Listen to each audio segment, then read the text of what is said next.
Seumpama biji sesawi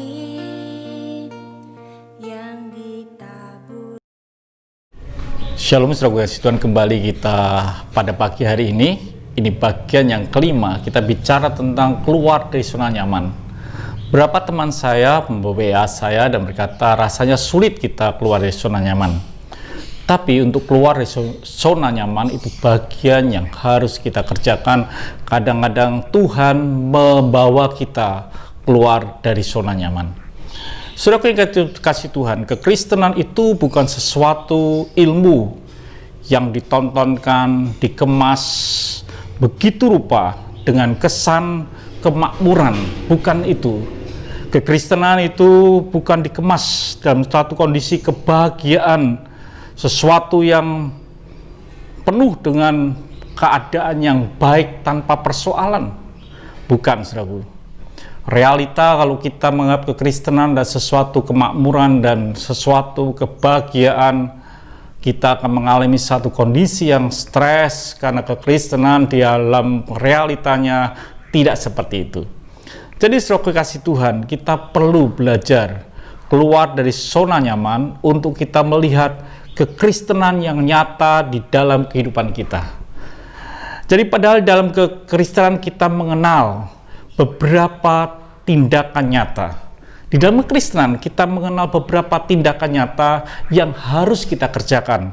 Ada yang disebut memberi, ada yang disebutkan korban, ada yang disebut mengasihi, ada sesuatu yang disebut harus memaafkan, dan lain sebagainya. Semuanya itu membawa kita keluar dari zona nyaman. Contoh saja, ketika ada orang melukai hati kita dan kita sangat-sangat terluka dan kita harus mengampuni, itu bukti kita harus keluar dari zona nyaman. Dan itu tidak hal yang mudah, itu sesuatu yang sulit. Tetapi Tuhan mengajarkan kita bahwa kita harus keluar dari zona nyaman. Ketika kita punya uang sedikit, mungkin Tuhan berkata berikan kepada orang lain, itu sesuatu yang harus kita keluar dari zona nyaman. Untuk memberi, itu tidak harus menunggu kita punya uang banyak. Tapi seringkali Tuhan katakan di saat kita terjepit, kondisi pas-pasan, kadang-kadang Tuhan katakan kita harus keluar dari zona nyaman untuk memberikan sebagian apa yang kita miliki. Saudaraku ngasih Tuhan, ada seseorang yang bernama Zakheus. Dia orang yang betul-betul keluar dari zona nyaman.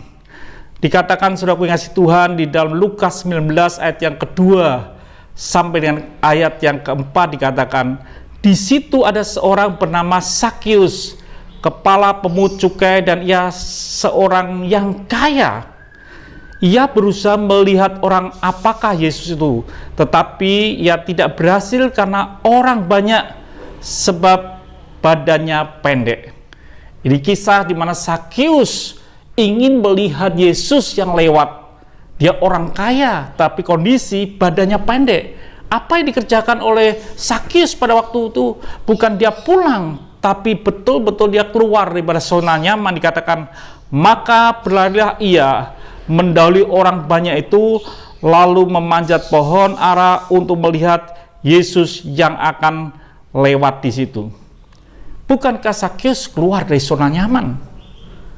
Dia kaya, pendek, orang tidak suka dengan dia, dan dia harus memanjat pohon untuk melihat Yesus. Itu sesuatu hal yang sulit. Pasti orang akan melihat dia semuanya. Rombongan Yesus pun akan melihat Yesus. Yang ada di situ juga melihat Zakheus yang ada di atas pohon. Saudaraku yang kasih Tuhan, itu tanda bahwa Zakheus pun keluar daripada zona nyamannya. Itu sesuatu hal yang betul-betul luar biasa. Dan pada waktu itu kita melihat dalam kisah itu, akhirnya Yesus mampir ke rumahnya. Dia betul-betul bermalam mungkin di rumahnya. Dan dikatakan dalam firman Tuhan di Lukas 19 ayat yang ke-8, tetapi Zakheus berdiri dan berkata kepada Tuhan, Tuhan, setengah dari milikku akan kuberikan kepada orang miskin, dan sekiranya ada sesuatu yang kuperas dari seseorang, akan kukembalikan 4 kali lipat.